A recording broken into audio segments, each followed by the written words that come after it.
Hey everyone, here's a quick video with everything you need to know about this week's Zwift Racing League course. This week's Zwift Racing League takes place on one lap of Downtown Titans, formerly a Zwift Insider Rebel route, which was added in the game release, I believe in the April 2022 game release. I'm going to be showing video clips of the main parts of the course, and throughout that time I will be discussing tactics and some information about power-ups and points scattered throughout the video. Then at the end of the video, I will be discussing some bike choice recommendations and Recon races and group rides. Before we get started with the video, please leave a like and subscribe to help support the channel. It really helps out the channel, and yeah, let's get started. In the higher divisions of Zwift Racing League, as usual, the riders will be riding smarter and they won't be using all their energy early on in the race. So here you can see that the start is going to be pretty easy. You're going to go up a slight incline of around 2% to 3%. Riders, I would not expect riders to be attacking at all, as they're probably going to save their energy for Titans Grove and the KOMs to come.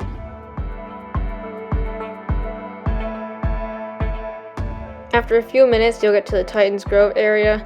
Don't go too hard in this area because most riders, especially heavier riders, will be able to just sit in with the group and just chill while you go through the rollers.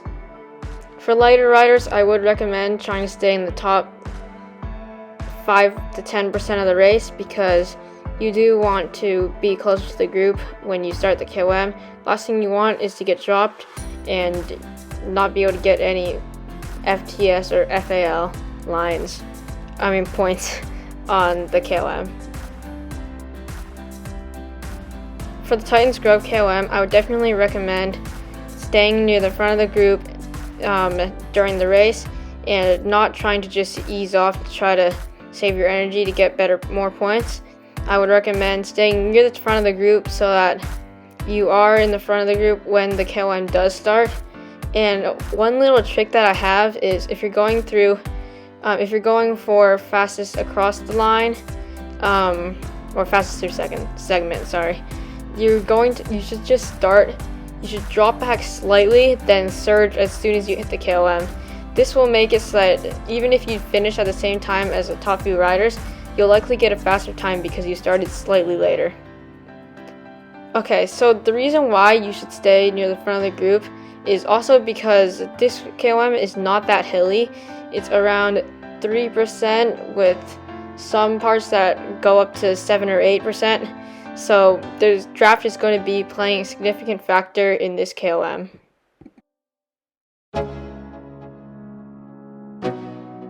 If you are a sprinter looking to get some sprint points, I would recommend also staying near the front of the group, but I wouldn't stress it too much because most riders, if you're within maybe 5 to 10 seconds of the first few riders, when you cross the line of the KOM, there's a very high chance that you're going to catch back up because once the top few riders get off the KOM, they'll ease off significantly, and since they're mostly lightweight riders, they'll go down the hill a lot slower. You can see in this video that the same exact thing is going to happen. Okay, heading into the start of the KOM, you're going to be going at a pretty quick speed, so you'll have a lot of momentum going in to the start. So here I would recommend just moving to the front of the group slightly and just trying to stay with top 5-10 riders and hang on to their wheels. I would not recommend trying to go towards the front or doing any sprints or anything like that, since if you really want the FTS points, no, FAL points, sorry, I get this confused a lot, you're going to want to launch your finishing sprint right within 200 feet or so of the end of the climb. The climb goes by pretty quick, and this climb is really going to favor the riders with a strong 2-minute power, and I'd say A riders will finish in around 1 minute 20, B riders around 1 minute 30 depending on the division, C riders maybe 1 minute 50 or slightly slower, D riders maybe 2 minutes and 30 seconds. It all depends on how strong the field that you're racing is. So these estimates will likely not be correct. You can see that once we reach the top of the KOM, there are a few riders off the front, but the main group of around 5 or so do not chase, and you can see that the gap has opened up to around 10 seconds or so to like the middle of the group, and there's around 15 riders who are going to be in this group here, but this group will soon go back up to like 50 or 60 riders because of the descending speeds of the various groups.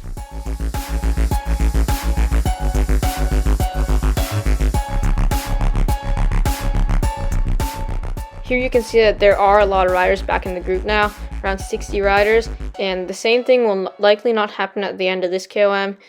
After this KOM, the top 20 riders will likely be solidified in their places, and there won't be much catching back on. So here, the best thing to do is stay within the top 5 to 10 riders if you're contesting for an overall win, or if you're just contesting for some KOM points. So you would likely see riders go around this pace if you're in B category up until here. This is when riders will likely start to launch their attacks, and I wouldn't worry too much about them unless they're around 15 riders all going for it at the same time. Then I would start to worry, because if there's just a few solo riders off the front, they're likely going to get reeled back in because there is a downhill after this, and that is where you will likely catch the riders. So I'd estimate around a minute 40, a minute 30 for A category riders, a minute 50 for B, and 2 minutes 10 for C, and maybe 2 minutes and 40 seconds for D. Okay, so right into the sprint here. This is not a great example because this was not a points race, so riders were not sprinting on this, but you'll likely see riders sprint here, then ease as soon as they hit the banner. Some may try to keep going and see if they can take the win based off a breakaway, but I would not chase because an attack from here succeeding is not very likely. You'll likely see some riders start to sprint here and try and go for a win, but as I said earlier, it likely will not work. And the only long sprints that will actually work are going to be the ones from around 1 mile or around 0.8 miles out of the finish. Some quick information power-ups here. The power-ups that will be offered are Featherweight, Truck Boost, and Aero Boost. The best power-up is obviously going to be the Aero Boost for the finishing sprint, but Featherweight will be useful on the KOMs. Truck Boost will also be a bit useful in the finishing sprint, and it'll be pretty good for just like getting a breather and resting when you need the rest.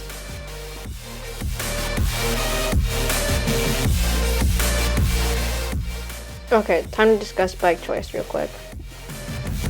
Choice for this race, I would highly recommend using a solid all-arounder to flat bike choice. So for most, that would be the Tron bike, but for some who are on higher levels, that would likely be the Specialized Venge S-Works. For sprinters, I would recommend using the disc wheel, and then for most riders, I would recommend using the DT Swiss wheels or the NV 7.8s here. This is because when riders attack on the climbs, it's really not going to do that much to the group because there's a lot of time that riders can use to try to catch back up to the group, as you can see in the video clips that I showed earlier. After the KOM, a lot of the riders who got dropped actually came back to the group. So going into the KOM, the group was around 100 riders, and it went down to 20 and eventually went back up to 50 riders.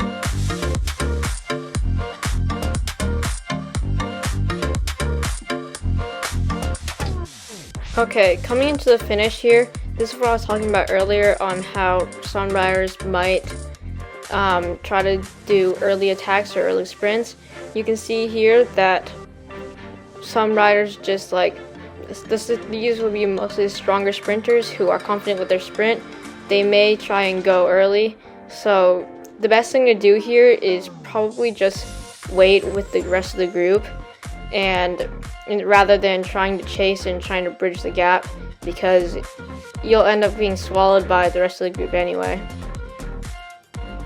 Right about here is when riders normally start their sprint, but I'd recommend turning your power up on right as you reach the flats, as it'll make the most difference there. And then here's when riders just start to go all out, and this is likely where the race is going to be won. That's it for this video. Thanks for watching. Please leave a like, subscribe, and stay tuned for more content.